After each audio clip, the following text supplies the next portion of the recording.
ہمارے حضرت مرشد عالم رحمۃ اللہ کے ایک مرید تھے جو حضرت کے مدرسے میں مسلم شریف پڑھاتے تھے. انہوں نے زندگی میں 22 سال مسلم شریف پڑھائی. پھر حضرت کی وفات کے بعد اس عاجز کے ساتھ ان کا محبت کا تعلق ہو گیا. ایک دن وہ مجھے کہنے لگے کہ حضرت میں نے حضرت مدنی رحمۃ اللہ علیہ سے دور حدیث کیا ہے دارالعلوم دیوبند میں. وہاں ایک واقعہ میں نے اپنے استادوں سے سنا, میں آپ کو وہ سنانا چاہتا ہوں. میں نے کہا ضرور سنائیں. انہوں نے واقعہ سنایا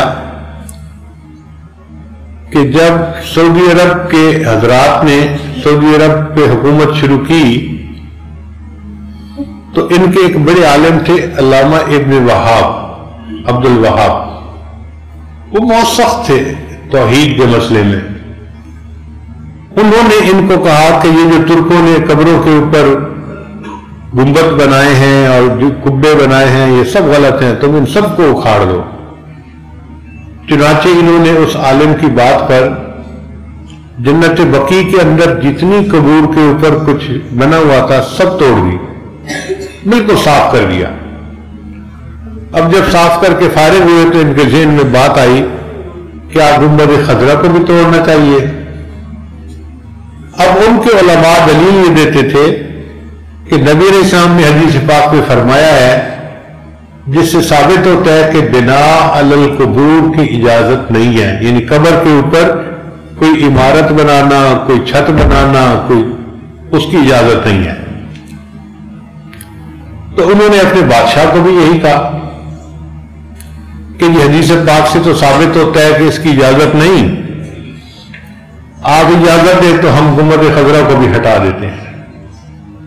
بادشاہ سمجھدار تھا, اس نے کہا دیکھو یہ چھوٹا مسئلہ نہیں ہے, یہ پوری امت کا مسئلہ ہے.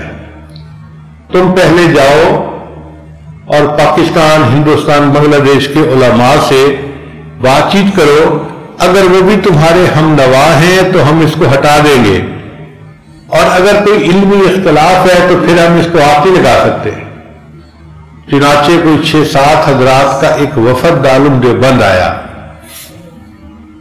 انہوں نے آ کے محتمم صاحب کو کہا کہ ہم آپ سے اس مسئلے میں بات کرنے کے لیے آئے ہیں, آپ حضرات ہمیں اپنی رائے بتائیے.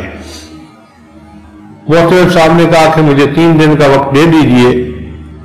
3 دن کے بعد بدھ کا دن آنا تھا, ہم بدھ کے دن عصر کے بعد اس پر گفتگو کر لیں گے. اب ان 2 دنوں میں محتمم صاحب نے پیغام بھیجا اور ہندوستان کے طول و عرض میں کوئی 500 بڑے بڑے حضرات, محدثین, مفتی حضرات سارے دارالعلوم دیوبند میں جمع ہو گئے. وہ فرماتے ہیں کہ ایسا مجمع شاید ہی کبھی دارالعلوم دیوبند میں پھر دیکھا گیا ہوگا.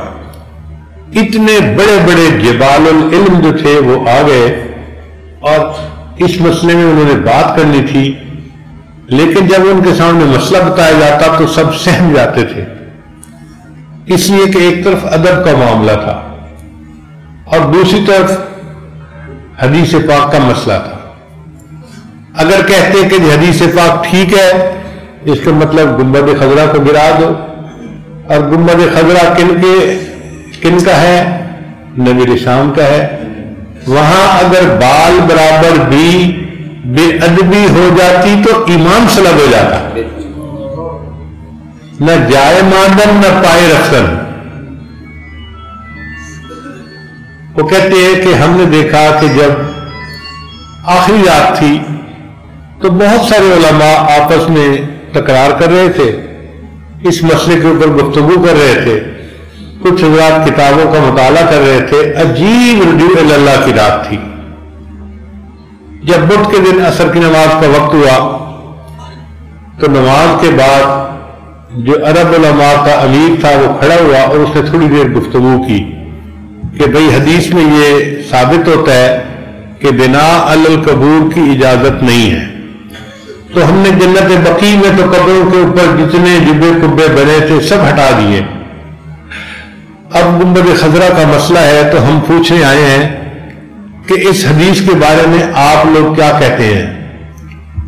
اگر اس حدیث پر کوئی جرح ہے تو بتا دیجئے, کوئی راوی مجروح ہے تو بتا دیجئے، کوئی ضعف آتا ہے کسی طرح سے تو بھی بتا دیجئے، اور اگر یہ حدیث بالکل صحیح ہے اور نص قطعی ہے تو پھر تو ہمیں اس پر عمل کرنا ضروری ہے۔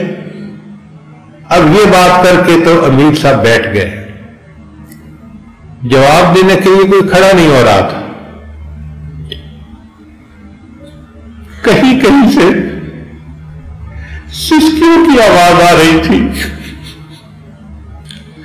علماء رو رہے تھے، یا اللہ ہم اس کا کیا جواب دیں۔ کوئی 1-2 منٹ توقف کے بعد حضرت اقدس تھانوی رحمت اللہ علیہ کھڑے ہوئے، آپ نے خطبہ دیا اور خطبہ دے کر فرمایا کہ الحمدللہ اللہ نے اس مسئلے میں مجھے شرح صدر عطا فرما دیا۔ سب لوگ حیران ہو کے سننے لگے کہ حضرت کیا فرماتے ہیں۔ انہوں نے پوچھا جی حدیث کے بارے میں آپ کیا کہتے ہیں؟ حضرت نے فرمایا حدیث بالکل صحیح ہے، کوئی کہیں سے ضعف آتا ہے نہیں آتا، کسی راوی پہ جرح ہے بالکل کوئی جرح نہیں ہے، حدیث سند متصل والی ہے اور بالکل ٹھیک ہے۔ جب حضرت تھانوی نے یہ فرمایا تو عرب عالم کہنے لگا کہ اس کا مطلب یہ ہے کہ ہم جا کے پھر گنبد خضرا کو گرا سکتے ہیں۔ حضرت تھانوی نے فرمایا نہیں، تم گنبد خضرا کو نہیں گرا سکتے، یہی تو مسئلہ ہے جس میں اللہ نے مجھے شرح صدر عطا فرما دیا۔ اب وہ عرب عالم حیران ہے، ایک طرف حدیث کو بھی صحیح کہہ رہے ہیں اور دوسری کہتے ہیں کہ گنبد خضرا کو بھی نہیں ہٹا سکتے۔ اس نے کہا جی ہمیں بات سمجھ نہیں آ رہی، ہمیں بات سمجھا دیجیے۔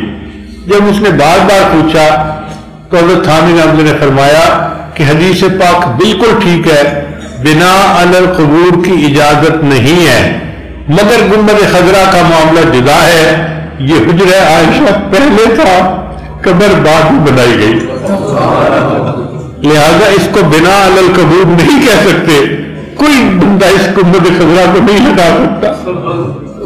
عرب علماء مطمئن ہو گئے، آج بھی گنبد خضرا جو موجود ہے یہ ہمارے اکابر کی علمی نشانیوں کی دلیل، اس کو علم نافع کہتے ہیں۔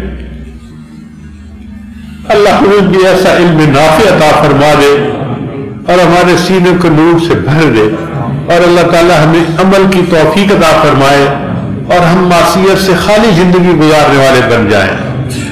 یہ یاد رکھیے گا، رب کی مان کے زندگی گزاریں گے تو امام عالم بنیں گے، نفس کی مان کر گزاریں گے تو غلام عالم بنیں گے۔ اب فیصلہ ہمارے ہاتھوں میں ہے، بہتر یہ ہے کہ ہم اللہ کی مان کے زندگی گزاریں تاکہ اللہ تعالیٰ ہمیں دنیا آخرت کی ذلت سے نجات عطا فرمائے اور اللہ تعالیٰ ہمیں اپنے مقبول بندوں میں شامل فرمائے۔ علم کا یہ نور قیامت تک چلتا رہے گا۔ یہ بہت خوشی کی بات ہے کہ آپ حضرات علماء یہاں پر علم کے لیے آتے ہیں اور الحمدللہ اپنے عقیدے کے بارے میں اور باطل فرقوں کے بارے میں صحیح علم اپنے اکابر سے پا کے جاتے ہیں۔ آپ کا یہاں آنا بھی مبارکباد کے لائق ہے۔ اللہ تعالیٰ اس مرکز کو شاد اور آباد رکھے اور قیامت کی صبح تک اللہ تعالیٰ اس کے علمی فیض کو جاری و ساری فرمائے۔ وآخر دعوانا ان الحمد للہ رب العالمین۔